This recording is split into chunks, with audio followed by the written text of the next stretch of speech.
Inshuti bakunzi ba Dabook TV n'ishuri ryo gusenga TV, nongeye kubasuhuza ngarutse mu kiganiro. Ntabwo kiri buze gutinda, n'ikiganiro gitoya, ntabwo nivuga iminota kimara, ariko ni ikiganiro ni ikiganiro kitari buze gutinda. Imana ishimwe ko ikomeje kugenda itwihishurira cyane, yenda itubwira aho ibihe bigeze, kandi nabyo bigatuma tuba maso, tukamenya ibyo kuvuga n'ibyo tutagomba kuvuga, tukamenya ibyo kugirira ubwoba n'ibyo tutagomba kugirira ubwoba. Uretse yuko dufite umwami wanesheje byose, turabizi ko byose tuzabicamo twemye, cyane cyane abatoranijwe nawe bakiranutse. Iyo nyamaswa bazayinesha nubwo yarundanya ibitwaro, ikarundanya ibitwaro byo kurwanya Imana, byo kurwanya Kristo, byo kurwanya abakristo. Ariko nta na kimwe, Bibiliya iravuga ngo nta ntwaro yaremewe kukurwanya izagira ikigutwara. Nta ntwaro yaremewe kukurwanya izagira ikigutwara. Imana ishimwe cyane. Kandi abahagurukiye kukurwanya, ururimi rwose ruzahaguruka kukira kukuburanya, uzarutsinda mu izina rya Yesu Kristo. Nta ntwaro yahagurukiye kukurwanya, yaremewe kukurwanya, izagira ikigutwara. Kandi ururimi rwose rwa kanwa kose katuriye cyangwa se kasamiye, cyangwa ururimi rwose ruhagurukiye kukuburanya, uzarutsinda mu izina rya Yesu Kristo. Nubwo turi mu bihe bikomeye, ntabwo tugize ubwoba, kuko tuzi aho ibintu birerekera mu kunesha kw'iteka ryose ku mwami wacu, umwami twahisemo, umwami wanesheje byose. Tugiye kwinjira mu kiganiro gikomeye, ariko ntabwo kiri buze gutinda. Ni ikiganiro kidusaba kuba maso ku byo turi kubona ubu ngubu. Hari byinshi biri kuvugwa biteye ubwoba. Hari irangamuntu z'ikoranabuhanga, bamwe barakora atekose kuki utari kuvuga ku irangamuntu y'ikoranabuhanga, uruzi yadusatiriye, kuki utari kuvuga kuri microchip, ibintu byinshi cyane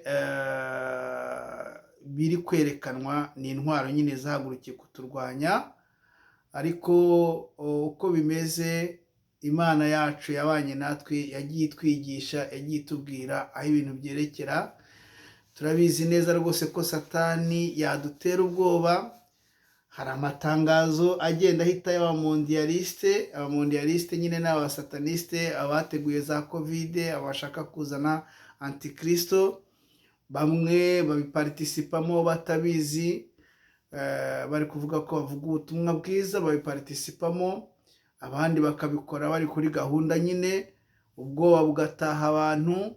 Hanyuma intama z'imbagwa zigahubuka aho zari zihishe, zikiyerekana.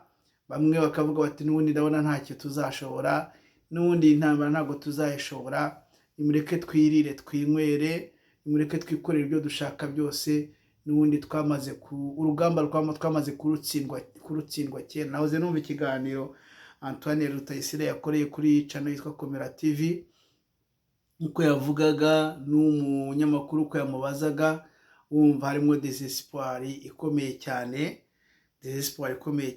Ariko nagira ngo mbabwire ngo dufite umwami wanesheje byose. Nimba izina ryawe ryanditse mu gitabo cy'ubugingo, ntabwo uzapfukamira iyo nyamaswa. Ibyo wakora byose, uko wabigenza kose, nimba izina ryawe ryanditse mu gitabo cy'ubugingo, ntabwo uzapfukamira iyo nyamaswa. Sinzi n'ibyo ndi kuvuga muri kubyumva, ariko niba izina ryawe ryanditse mu gitabo cy'ubugingo, ntabwo uzapfukamira iyo nyamaswa. Ibi bintu byo kuvuga ku gitabo cy'ubugingo ntabwo nari nafata umwanya wo kubisobanura, ariko tuzafata umwanya wo kubisobanura. Ntabwo abazinjira mu bwami bwa Kristo bw'imyaka 1000 bose ari abantu banditswe mu gitabo cy'ubugingo. Ntabwo abazinjira mu bwami bwa Kristo bw'imyaka 1000 bose ari abantu banditse mu gitabo cy'ubugingo. Cyakora cyo abazazamuka mu itorero bose banditse mu gitabo cy'ubugingo. Sinzi niba icyo mvuga mucyumva. Niyo mpamvu mbabwira ngo niba izina ryawe ryanditse mu gitabo cy'ubugingo, umuririmbyi yaravuze ngo ndi uwawe nawe uri uwanjye, niba koko uri umugeni wa Kristo yaragukoye amaraso y'igiciro gikomeye, ntabwo bishoboka yuko uzamutarahiza, ntabwo bishoboka yuko uzamuca inyuma ujye gupfukamira undi mwami. Niba izina ryawe ryanditse mu gitabo cy'ubugingo, nimba ifitanye isezerano n'umwami, ntabwo uzamuca inyuma, ntabwo bishoboka yuko uzajya gupfukamira undi mwami. Reka ngarukirize aho ngaho.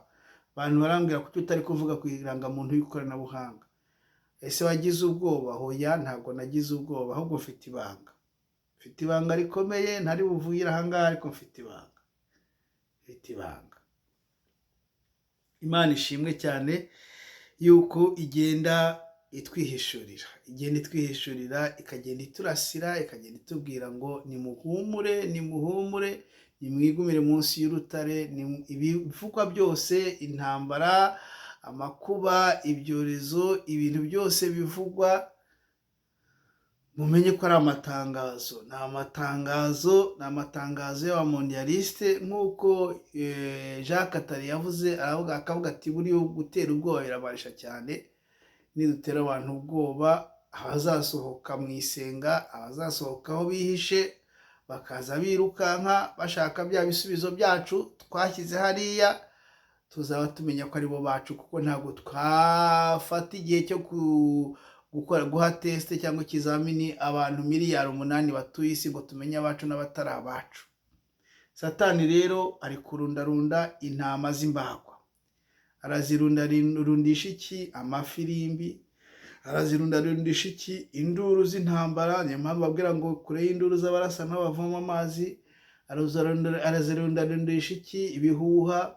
Arazirundarundisha iki? Abahanuzi b'ibinyoma. Arazirundarundisha iki? Ibintu byose mwumva. Niyo mpamvu babwira ngo mufate igihe, mukaminge dawuni, mwige kuvugana n'Imana yanyu. Umuririmbyi yavuze ngo muze mwenyine twihererane mu nsanga ahantu hatari abantu ndi, dore imiruhira barembeje n'urusaku rurabaruhije. Mwami, ndakwinginze ngo wongere uhe imbaraga n'inkomezi abantu bawe, kugira ngo bagume hamwe, batuze, bakwizere nk'umwami wanesheje byose. Imana ishimwe. Reka twinjire mu mwanya wo gusenga.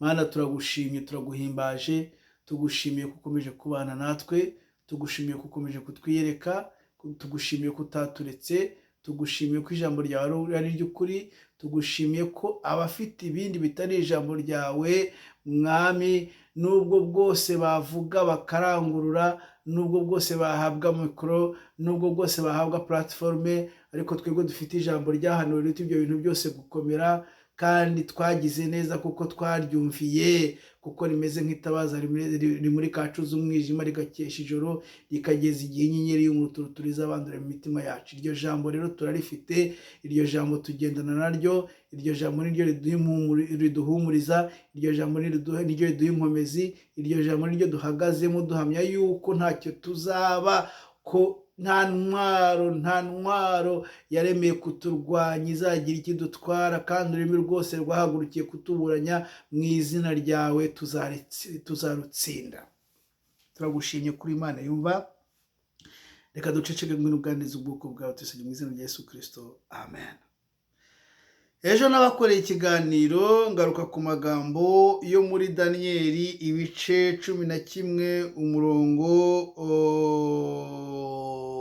wa 27 n'uwa 27 niyo navuzeho, ariko ndashaka gusubira ku magambo nigeze kubasomera guhera ku murongo wa 21 kugeza ku murongo wa 24, hanyuma ndaza gushyiraho n'umurongo wa 27. Bukeye mu cyimbo cye hazahaguruka umuntu w'insuzugurwa udahawe icyubahiro cy'ubwami. Umuntu w'insuzugurwa utahawe icyubahiro cy'ubwami. Uwo ni Antikristo bari kuvuga. ariko azaza mu gihe cyo kwirara, azihesha igihugu kwihakirizwa kwe. Ingabo zizatemba imbere ye nk'umwuzure zimenagurike, ndetse n'umutware w'isezerano nawe nuko. Kandi nibamara gusezerana nawe, we azamuriganya, kuko azaza yihinduye umunyambaraga, nubwo azaba afite abantu bake. Mu minsi yo kwirara azatera aharumbuka hose mu gihugu, akora ibyo ba sekuru na ba sekuruza batigeze gukora, agabanya abantu b'imicuzo n'iminyago n'ubutunzi, ndetse azamara igihe gito yigiriye inama yo gutera ibihome byaho bikomeye. Twasomye wa murongo uvuga ngo abo bami bombi imitima yabo izaba iyo gukora ibyaha, bazajya babeshyana bari ku meza amwe, ariko imigambi yabo ntizuzura, kuko imperuka izaza mu gihe cyategetswe. Imana idutabare cyane. Aba bami bombi imitima yabo izaba iyo gukora ibyaha, bazajya babeshyana bari ku meza amwe, ariko imigambi yabo ntizuzura, kuko imperuka izaza mu gihe cyategetswe. Nyir'intambara ninde? Nyir'intambara ni Satani. Nyir'intambara ni Satani, kandi yihitiyemo abantu, yihitiyemo urubyaro, cyangwa se abayobora urubyaro rwe. Abenshi ntabwo mubabona bagaragara, mubona bagaragara, bahabwa icyubahiro, bahabwa za tapi ruje, guhera kuri ba Donald Trump na ba Putin n'abandi bose ni abagaragu babo. Hari umukecuru umwe, biri mu gitabo cyitwa imiryango 13 iharura umuhanda abantu ibohereza ikuzimu. 13 bloodlines paving the road to the hell.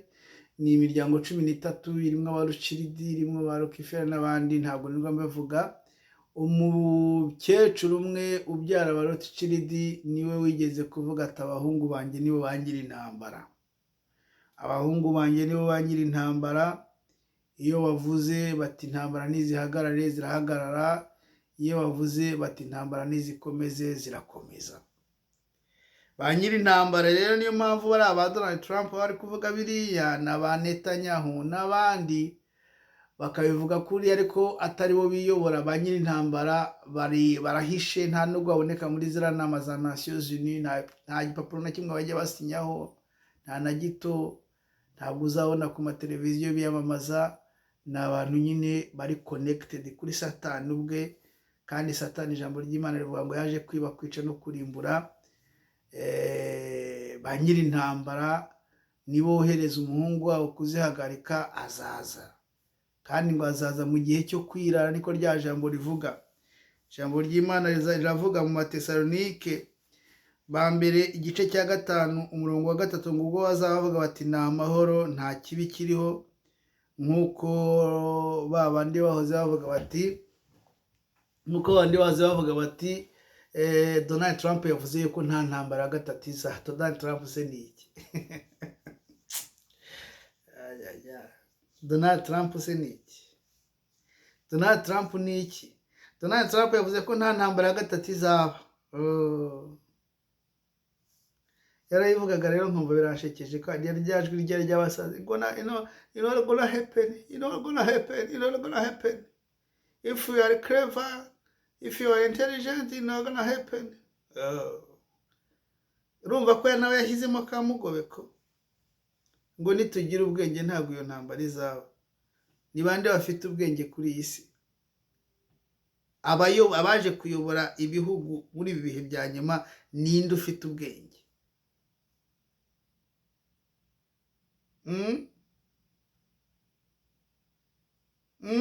Ninde ufite ubwenge? Akaba munyamakuru witwa Jean-Luc Hizi wanditse igitabo kivuga ngo c'est psychopathe qui nous gouverne. Ni abarwayi b'umutwe baje kuyobora muri ibi bihe bya nyuma, muri imyaka 30 ya nyuma, guhera muri 67. Ni abarwayi bo mu mutwe, ni inyamaswa abantu zaje kuyobora.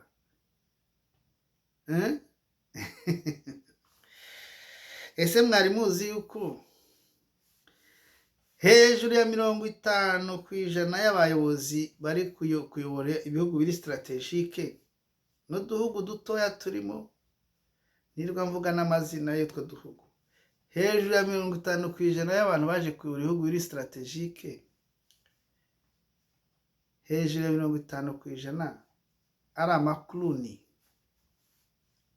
Kluni ni ukuvuga ngo iki? Ntabwo ari babandi kluni, ntugire ngo ni babandi bakina ibintu byo gusetsa abantu. Oya, ni intuze barabakloninze muri laboratoire. Iryo ni ibanga mbameneye, ntabwo ndirwa mbivugaho ibintu byinshi cyane. Ikizakubwira rero nyine ko abo bantu babakloninze muri laboratoire, uzajya ubona nta mutima nta mutima w'impuhwe bagira. Ibintu byabo byose ni intambara, kubera ko bafite undi mwami bakorera. Reka no kubyinjiramo cyane. Ubwo bazaba bavuga bati ni amahoro, nta kibi kiriho, nibwo kurimbuka kuzabatungura nk'uko ibise bitungura umugore utwite, kandi ntibazabasha kubikira na hato.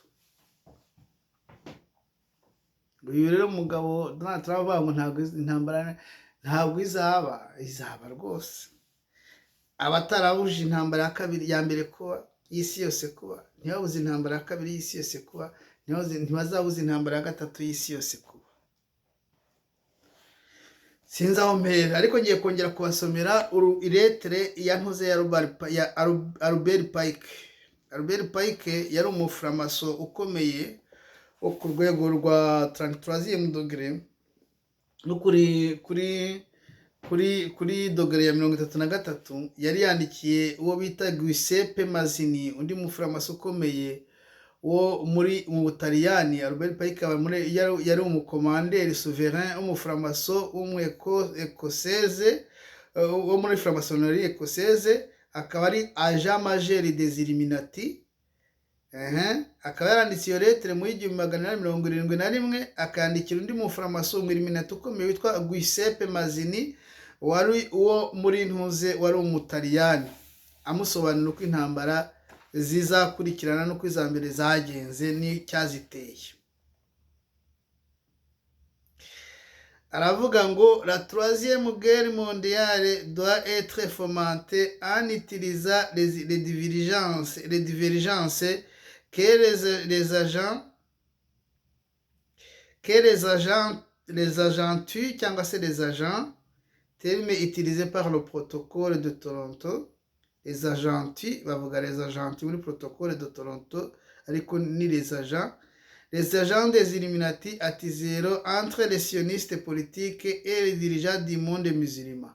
Ni ukuvuga ngo intambara ya gatatu y'isi yose izaterwa, izacumbekwa, izatswa, izakongezwa no kutumvikana kwashyizwe n'amakimbirane yashyizwe n'abaja ba Illuminati.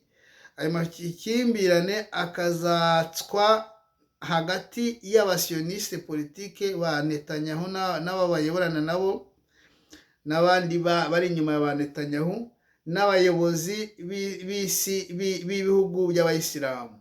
Agakomeza, la guerre doit être menée de telle manière que l'islam, le monde arabe musulman et le sioniste politique, y compris l'État d'Israël, se détruisent mutuellement.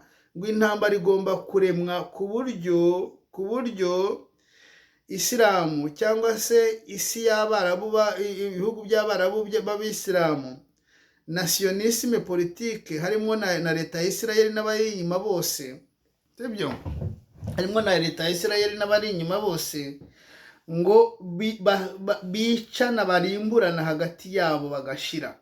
Dans le même temps, les autres nations, une fois de plus divisées entre elles à ce propos. N'ubu murabizi ko rurashyiditse, arabashyigikiye ko Palestine b'igihugu, mwumvise ko division yatangiye kuba, ibihugu byari divije.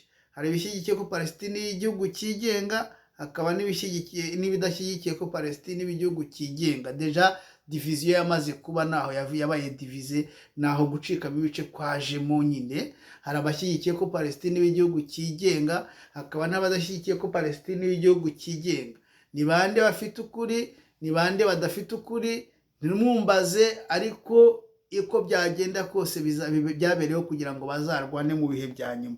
Barakomeje. Dans le même temps, les autres nations, une fois de plus divisées entre elles à ce propos, seront forcées de se combattre jusqu'à un état d'épuisement complet, physique, moral, spirituel et économique.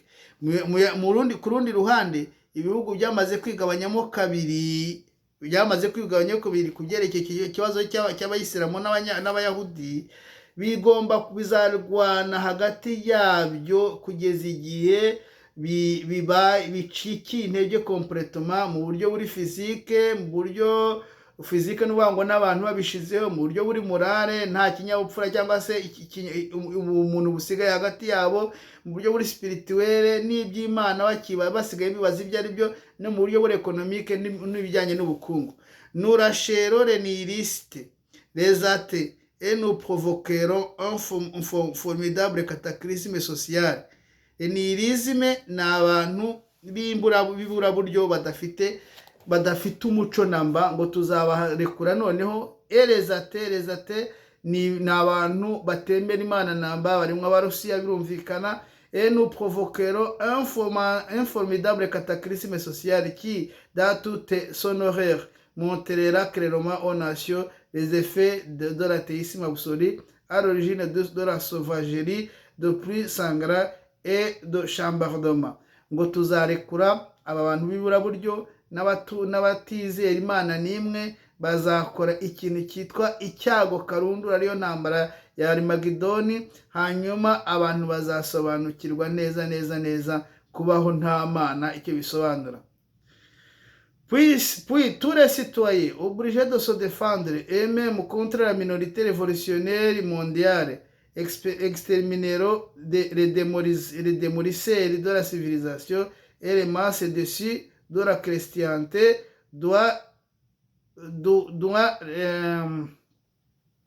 les esprits déistes seront à partir de ce moment sans boussole. Ni ukuvuga ngo abasitwaye none babonye ko intambara yose ikuruwe n'amadini, bazahaguruka barwanye umuntu wese ufite idini. Hari ababeshya ngo nintuze, ngo hari ababeshya ngo ni itorero rizaba rirwanya. Oya, ni umuntu wese ufite idini, ni umuntu wese ufite idini, ntabwo ari itorero. Oho, ni umuntu wese uvuga Yesu, ni umuntu wese ufite idini, ni umuntu wese ufite idini asengamo, niwe uzarwanywa. Kuko bazavuga bati n'abayisilamu bazabigwamo, bazavuga bati iby'imyizere yanyu tubonye ibyo bimaze kutugezaho, babarwanya, sibyo? Noneho bakavuga bati dont les esprits déistes seront à partir de ce moment sans boussole. Noneho abo bantu bari barizeye Imana bazaba batagifite n'amerekezo, à la recherche d'un idéal sans savoir vers lequel quoi tourner leur adoration, recevront la vraie lumière grâce à la manifestation universelle de la pure doctrine de Lucifer. Noneho nibo bazabona umucyo uturutse kuri Luciferi, umucyo nyamwijima cyangwa urumuri nyamwijima ruturutse kuri Luciferi, n'umuhungu we Antikristo. Noneho enfin révélé aux yeux de tout le monde, ces manifestations suivra la destruction de la chrétienté, de l'athéisme simultanément soumis et exterminé en même temps. Ibyo ngibyo ntabwo mbyinjiramo, murabyumvise. Abantu batazi uko bizagenda nyine nuko bizagenda. Abantu batazi uko bizagenda nuko bizagenda. Hari abatekereza yuko ngo ni abakirisitu, ni itorero, akagurupe kari minoritere. Sinzi nimba ngewe n'itorero nararibonye, igitorero nararibonye, ntabwo nabonye cyakora abantu bakeya, amasura y'abantu bakeya nzi, ariko itorero nararibonye riva mu isi. Ni abantu bakeya cyane, ni abantu bakeya cyane. niyo mpamvu biriya bita umukumbi muto, ariko Imana ikaba yishimira kubaho ubwami. Iyi ntambara rero mubona igiye kuza ikazakwira isi yose, nk'uko mu byahishuwe havuga, izaba ari ukurwanya icyitwa umuntu usenga n'icyo yaba asenga cyose kitari gusenga Rusuferi ku mugaragaro, kuko ubu ngubu ntabwo abantu bari gusenga Rusuferi ku mugaragaro. Bya bindi byose twavuze by'imikororombya bari kubikora bari kuvuga Imana. Ibyo twavuze bya Kabare babikora bavuga Yesu. Ibi byose babikora bavuga Imana na Arahe na Yesu n'ibindi. Iyi ntambara ya gatatu y'isi yose igomba kwextermina abo bantu bose, bw'izabanzi bateranye hagati yaho barwane bicane, noneho abantu bavuga ati dore bya bindi by'amadini mwavuze, dore ukuntu abantu babaye, hanyuma ngo Rusuferi yigaragaze we ubwe. Nakunze kubabwira ko aba bantu baba bari kubeshyana, umwaka 2026 muwitondere cyane. Gifite irindi banga rirenga uwo mwaka, ariko umwaka 2026 muwitondere cyane, kuko uzabamo intambara zikomeye. Niho Macron yitegura kugaba igitero gikomeye ku Burusiya kugira ngo aburizemo amatora ya 2027 akomeze ayobore. Muri uyu mwaka 2026 nohe, reka mbumvisha amagambo, mwibuke na bwa buhanuzi bwa wa mugore Solange. Ugomba mbwira abumva ikinyarwanda, hari igihe tukivuga ibyahariye byo muri Israel, tukavuga ibyo mu Bufaransa, ibyo mu Burusiya, tukavuga iby'Ubushinwa, kandi iby'iwacu twabiciye ku ruhande, nyamara bikomeye cyane. Ubwo bazaba bavuga bati nta mahoro nta kibi kiriho, dore tumaze gusinya imvura y'amahoro y'imyaka 100, nibwo kurimbuka kuzabatungura nk'uko ibise bitungura umugore utwite, kandi ntawe uzabasha kubikirana hato. Reka mwumve, hari ikiganiro nakurikiye, hari radio, hari channel nk'unakurikira yitwa Geopolitique Profonde, ikoreraho abantu bakomeye cyane b'abahanga babi Burayi, bakunda gutumira n'abajenerali n'abajenero b'ingabo bakaza bakavugaho. Reka mwumvishe agace gatoya kugira ngo nsoze kino kiganiro.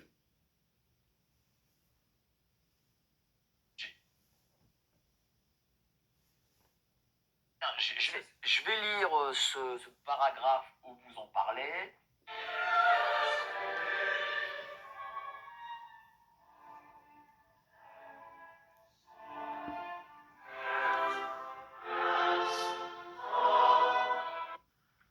Gérard Chevrier, ingénieur nucléaire, prédit dans une vidéo choc de juillet 2025 la chute simultanée d'Israël et des États-Unis, liés comme des Siamois. Gérard Chevrier ugiye kuvuga, ce n'est pas n'importe qui, ntabwo ari umuntu usanzwe, c'est un ingénieur nucléaire. Ni umwenjeniyeri muri izi mbaraga za kirimbuzi. Betse wumva ukuntu agiye kuvuga, ntabwo mbivugiramo kugira ngo nze kubivuga nyuma kugira ngo bitaza gutinda. Ils s'effondreront face à un Iran nucléarisé soutenu par la Russie et la Chine.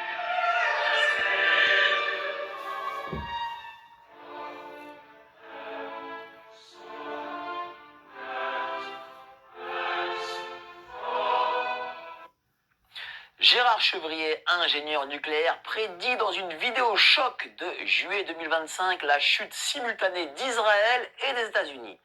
Liés comme des Siamois, ils s'effondreront face à un Iran nucléarisé soutenu par la Russie et la Chine. Une frappe israélienne ratée déclencherait une riposte apocalyptique avec des missiles iraniens ravageant Tel Aviv. Les États-Unis, affaiblis par la dette et l'isolationnisme, ne pourront sauver leur allié. Gérard Chevrier appelle la France à quitter l'OTAN pour éviter le chaos global. Israël, ce porte-avions américain au Moyen-Orient, n'existe-t-il que par la grâce américaine? L'Iran peut-il rayer Tel Aviv de la carte en un clin d'œil? L'Amérique, cet empire en déclin, va-t-il s'effondrer à cause de la dette et de l'hyperinflation future? Une guerre nucléaire va-t-elle détruire l'ensemble de cette région? À ces questions répondra Gérard Chevrier. Vous êtes sur Géopolitique Profonde, générique. Gerard Chevrier rero ni umwenjeniyeri nucléaire, sibyo ndi kuvuga nihuta kugira ngo twinjire mu kiganiro uko agiye kubivuga. Aravuga yuko Isirayeli, aravuga ko Isirayeli na Leta Zunze Ubumwe za Amerika bizagwira rimwe, ndetse mwumve tugiye kumva avuga. Abwira Ubufaransa ngo busohoke muri otani, kuko otani yose izikubita hasi, kuko otani yari ishyigikiwe na Leta Zunze Ubumwe za Amerika. Avuga yuko reka tuze twumve uko ari buvuga.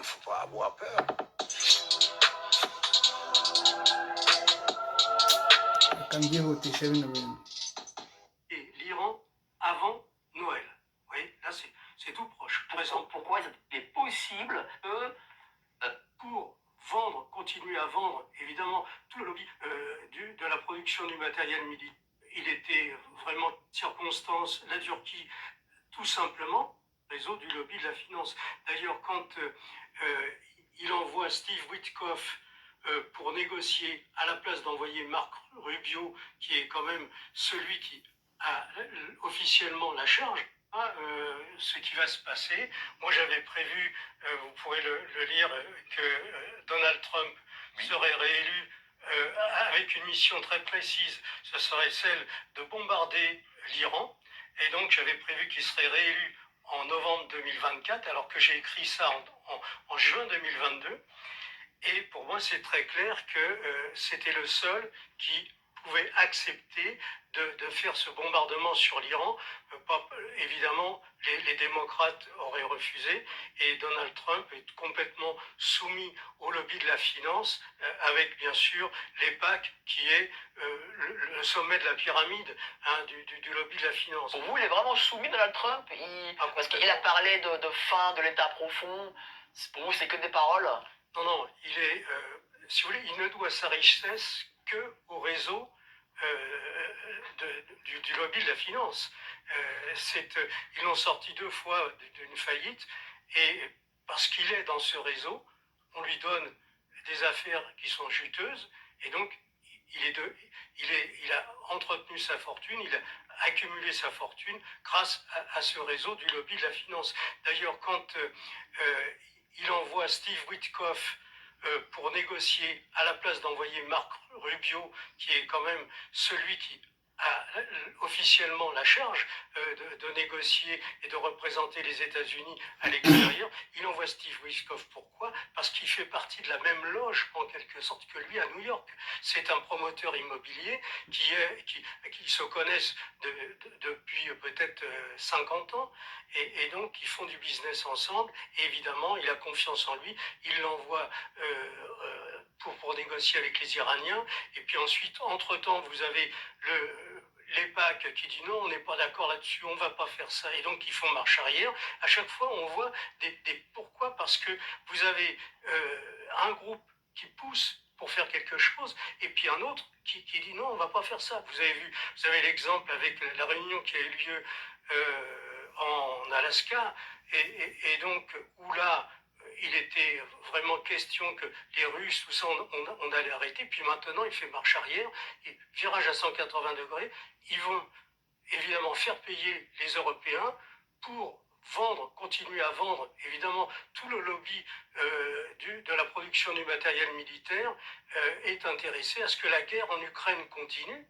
Et puis surtout, dans la stratégie où on veut que Israël réalise le grand Israël, eh bien, il faut occuper les Russes, et les Russes, on les occupe en Ukraine, vous voyez, actuellement, parce que pourquoi Israël, avec un allié de circonstance, la Turquie, a pu prendre possession de la Syrie, puisqu'actuellement, ils ont mis un homme à leurs mains à la tête de la Syrie, ils ont sorti Bachar el-Assad, tout simplement parce que on a la vision de réaliser le grand Israël, et pour cela, il faut qu'on occupe. Si les Russes n'avaient pas été occupés en Ukraine, jamais la Syrie ne serait tombée. Vous voyez? Et puis, alors, ça c'est un... Mais ce qui est préoccupant maintenant, c'est que, à mon avis, Netanyahou et les personnes qui l'entourent vont réattaquer l'Iran, alors que c'est manifeste, ils le savent, sur un plan conventionnel, ils ne peuvent pas battre l'Iran. Et pourquoi ils attaqueraient l'Iran? Qu'est-ce qu'il fait? Expliquez-nous un peu votre scénario. Oui, alors en fait, moi, j'écoute souvent, très régulièrement, des personnes comme le colonel Douglas MacGregor. Qui est-il? Alors, c'est un colonel qui est maintenant à la retraite et qui a été, dans le premier mandat de Trump, conseiller militaire de Trump.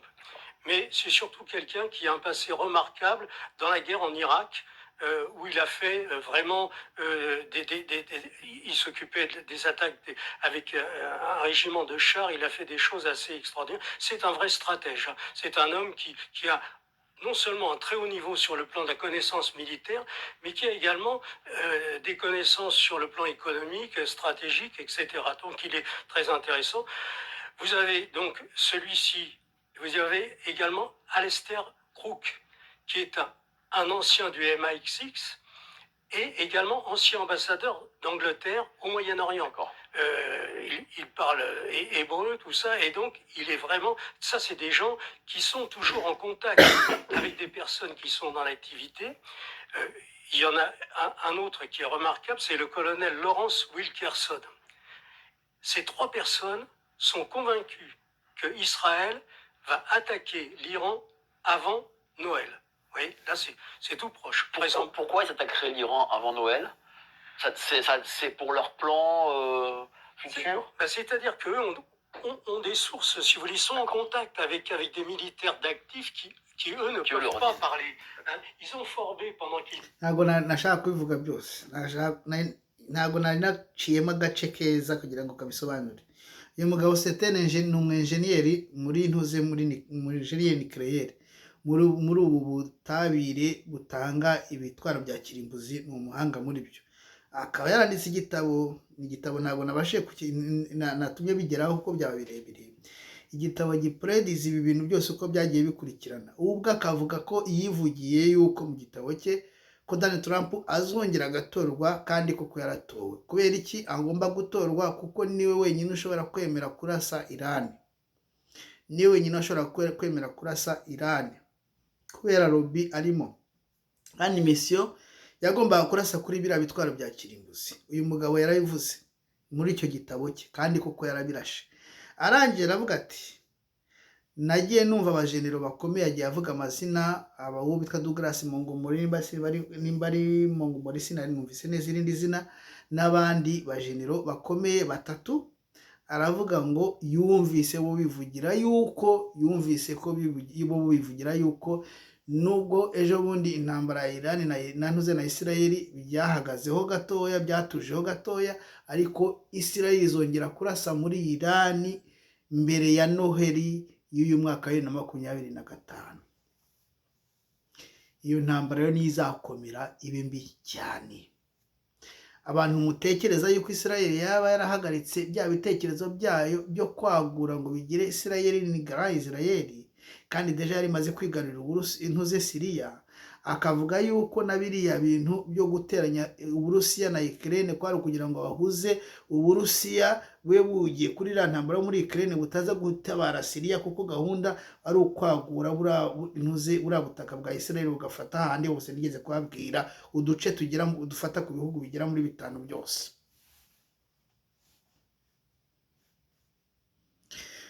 Ntabwo ibyo turi kuvuga ntabwo ari ibintu by'ibihuha, ni ibintu biba byavuzwe n'aba expert mu by'intambara. Aba bantu iyo bageze imbere yacu bari gusinya ibintu, kuko bazi yuko za televiziyo n'ubundi zikurikirwa n'intama z'imbagwa, baratubeshya bati turi gusenyera amahoro y'imyaka 100. Wapi! Ahubwo amaherere yaraye ku nzira. Ngewe ubwanjye nuko iyo ntuze bayivanye kuri ntuze, ariko wasanga muri commentaire ntatari burundi muntu wigeze wumva Donald Trump ari gutuka Netanyahu. Ngewe ubwanjye nigeze numvise Donald Trump ari gutuka Netanyahu igitutsi kibi kuri nyina. Ni igitutsi gikunda bakunda gutuka mu Cyongereza, sinibwo ngisubiramo. Avuga ngo uriya mu arashaka kongera kudushora mu ntambara zo mu burasirazuba bwo hagati, kandi igihugu cyitwa Leta Zunze Ubumwe za Amerika kiri andete ku rwego rwo hejuru, ku buryo nikinjira mu ntambara yo mu burasirazuba bwo hagati kizasenyukana na Israel. Nta yindi shora rero bafite, nuko sibyo bavuga ngo bashobora kurasha Israel ikagenda yonyine, cyangwa se bose bagatembana. Niyo titre ivuga ngo les États-Unis ne pourra pas sauver Israel. Ni uyu mugabo witwa Gerard Chevrier uri kubivuga. Leta z'Ubumwe za Amerika ntabwo zizabasha gukiza Israel nubwo bwose iri muri kwinjira muri izi ntambara. Ngewe naramwumvi, nta kuntu umuntu w'umuperezida yagera agahinda akajya intuze. Uyu Donald Trump afite ikinyamakuru cyitwa Truth Sociale, niho yavugiye ayo magambo. Abantu benshi rero batekereza yuko ibyo tubona bari gusinya ari ibintu ni ukugira ngo badukinge ibikarito mu maso. Barabizi ko intambara badashobora kuyihagarika, kuko bene intambara ntabwo baboneka muri ziriya nama zabo. Bene intambara ni Satani ndetse n'abahungu bari connecte kuri Satani, kandi bose bakorera Satani. Nta choice bafite. Izi ntambara bagomba kuziteza kugira ngo Satani yisasire abantu bose nimba hari ikiremwa, hari entite igira inzika mbi cyane, dore kuyigisha n'urubyaro rwayo. Satani agira inzika. Nimba warigeze kuvuga izina rya Yesu, nashaka baraguhaye ibya mirenge ngo umuveho, ukaba waramuvuyeho ukaba uri kurya, azakwica rwose, azakwica. Wavuze izina rya Yesu ugira aho rivaho, uvuga yuko ukwiriye kurya ibya Satani. Ariko umuntu wese wavuze izina rya Yesu, umuntu wese wariririyeho, Satani azamwiyiciraho ubwe. Reka tugarukiriza aho ngaho. Ntabwo nzi ko iki kiganiro kiza kuba kirekire, neza numvaga kitagombye kuba kirekire. Imana y'amahoro ibampere umugisha. Nagira ngo mbabwire ngo mwitegure cyane uyu mwaka 2025 uri guhera n'umwaka 2026 utangira. Ibihugu byose byinjiye mu ntambara ya Satani bikorera mondialiste, bizakora aso ya nyuma ikomeye, bizateza urugamba rukomeye, kandi ibyinshi bizaba extermine, bizarimbukira muri urwo rugamba. Niyo mpamvu babwira ngo ntabwo ari ngombwa kwiga tuvuga iby'amarangamuntu y'ikoranabuhanga, nk'uko mwabonye covid igenda, nk'uko mwabonye covid igira gute igenda, n'ibindi muzajya kumva mube biratujije kubera intambara zigiye kwikubitamo. Ariko ntibizabuza Satani kuza n'umuhungu we gushyiraho abantu ibimenyetso ku gahanga kugira ngo bamuramye. Bikagarukiriza aho ngaho. Imana y'amahoro ibampere umugisha. Nongere babwire ngo mukomere, turi ku rugamba.